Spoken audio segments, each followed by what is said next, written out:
tonight in supporting Brian Theriot. I know it takes a lot to come out on a weekday, and hopefully y'all visit with Brian, get to know a little more about Brian's plans for the future for St. Lawrence Parish.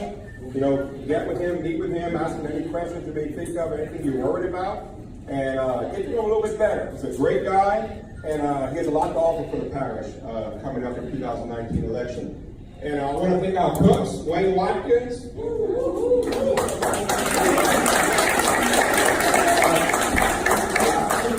Assistant to the cook, Theriot.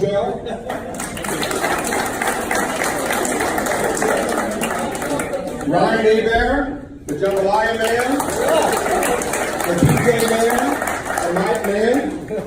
And I'd like to also thank Chad Angel with Sunny D for donating some of the drinks tonight. Lance Taylor for donating some of the food, along with Russell's and Orville for donating some of the bread and the rice and so forth. Sean Taylor for helping stir the pot clockwise, counterclockwise, all that good stuff. But once again, thank you all for coming out. We have a good group of people tonight, and I think it's a big stepping stone to move forward. You're last. You're last. Before I drop the mic, I'm going to thank Murray Douglas, who flew in from Edmonton, Canada, who landed at 6:05. He's here tonight to celebrate a great event with a bunch of great people. He's an old college buddy of mine. But you were going to talk later. So once again, thank you all. We're going to get on with this show. I'm going to ask Elliot Balthazar to say a few words. And after that, Mr. Russell will say a few words. But thank you all for coming.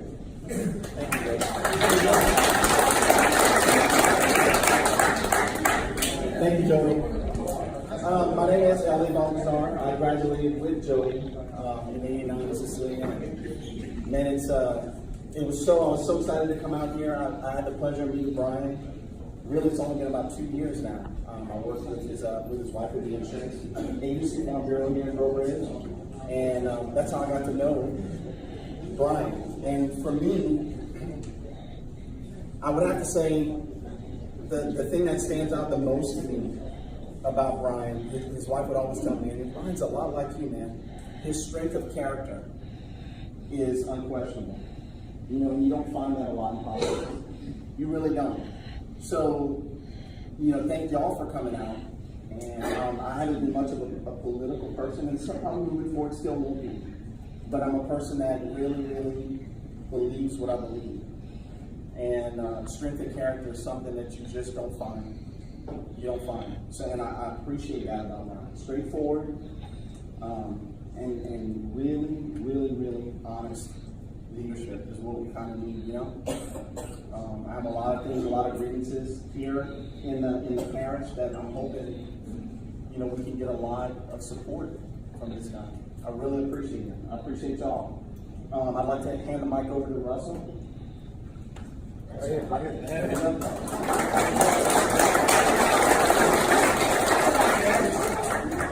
Thank you very much. It's truly an honor and a pleasure to be with you tonight and to stand before you. It's really, really easy to speak on behalf of Brian and to, you know, just to tell you a little bit about him. I love to fish, and I fish about once a week. So when Brian was, I guess he's been out of the wildlife and fisheries, but he was young, and you know when they're young, they got something to prove. So I see him coming, and we catching speckled trout one after the other. And my father says, "Oh Lord, here comes a game warden, and he's a young one." So this is how Brian. This is the kind of person he is. He could see that we were catching one fish after the other, and he stayed a good distance. He got on the bow of the boat, and he said, "Hey, I see y'all are catching fish. You almost got your limit." I said, "Yeah, we got about 10 fish left to catch." He said, "Well, look, I'm gonna wait right here, and when you get done, flag me on. I don't want to mess you up." Those of you that fish know that when another boat comes in the area, it scares the fish off, and it'll turn the bite. It'll turn the bite off, and then your fishing's done. Your trip is ruined. So I looked at my father-in-law and I said, "Wow, what a guy, you know, you don't run across that very often. So I flagged him, he came on over, and I said, look man, tie up, let's talk. I said, you and me gonna be friends because I love to fish, you gonna tell me where the fish are. So we visited for about 30 minutes. I said, Brian, I want to get your phone number. I want to start hanging out with you and doing things with you. And I can tell you, that if you want to get to know somebody, you spend hours upon hours in a duck blind, in a deer stand. You travel out of state to go hunting. We blue water fish. We've spent a lot of time together. And it is easy to stand before you people today and speak on this man's character. He has heart. He's honest, and he's fair. And that is exactly the qualities that you need in a sheriff. See, the sheriff doesn't just arrest people or oversee an office. He has to have heart, and he has to have feeling, and that's what this man has. And I can say that because I've known him for 20 years, and I've seen how he acts and how he treats people. And I got a few years on him, and every once in a while he'll call me and say, hey, this is what I'm up against. I want your opinion. I want to talk. I want to bounce this off of you. So, you know, he's just an outstanding guy, and he was in charge of the training academy for wildlife and fisheries. And I happen to live in Baton Rouge, and I watched how he handled that program. He did an outstanding job. He trained almost all the wildlife agents in the state. And I would call him, hey Brian, let's go fishing tomorrow. Can you get off? No, I got to put my job first. And then he went back to school to work on his your master's degree in public administration. And he stayed the course with his schooling and got his master's. And that's another thing about running the sheriff's office. That's a multi-million-dollar budget. That's your money that this man would be in charge of. And he has to be able to, appropriate a budget and stand by it. And he has that qualification like no other. So it's easy to stand here and look each and every one of you in the eye and say that this man is qualified like no other to serve as your sheriff. And I say that heartfelt, speaking from the heart, and without further ado, I'm going to turn the mic over to him.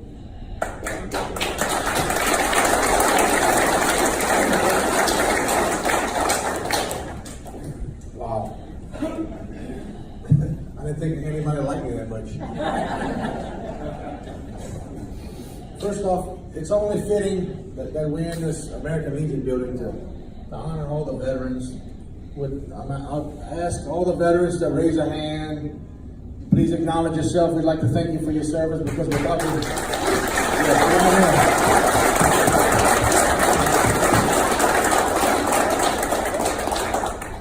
because without your service, we wouldn't be here today. You know, it gives us the right to engage in democratic actions and have this democracy. And I feel honestly that anytime anybody can hear a candidate for any office speak, you can't have that enough, because it's good to host these forums and get to know people, ask some questions, get to know what their answers are, and that's a great process. And again, the veterans, I thank you so very much. I was born and raised in St. Martinville, Louisiana. My father, as many of you know, is the current sheriff of St. Martin Parish, Ronnie Theriot. I lost my mom at a very young age to breast cancer, and my dad was a state trooper, and we didn't have a whole lot of money. Didn't grow up with a whole lot. But I was always taught, the morals and the values, and to maintain that ethical compass, and to do what's right. And I went to graduated high school, went to college on a baseball scholarship, went to McNeese State University in Lake Charles. Did that for a little bit, and kind of wanted to start making some money, and kind of went to work for my uncle in the airboat business and made some money and started my own little airboat business and went to school, would sit out a semester work, did that, and law enforcement was always in my blood. And I didn't want to be a state trooper. You know, my father was a state trooper. That's something that I wouldn't lure to. You know, I'm just writing tickets and working wrecks and all that. That wasn't in me, but I really loved the law enforcement aspect. And so one of my buddies who was a game warden says, "Man, as much as you love the outdoors, this is the job for you." And I think Jody at one time actually contemplated doing it, but you know, I knew I was going to starve because game wardens at the time, they made nothing, you know, and so I always let that bother me, you know, and prevent me from doing what I loved. And then one time I said, you know, you must love what you do. It makes your life much easier. It makes your companion's life much easier. It makes the day go by. You have to love what you do. So I took the leap.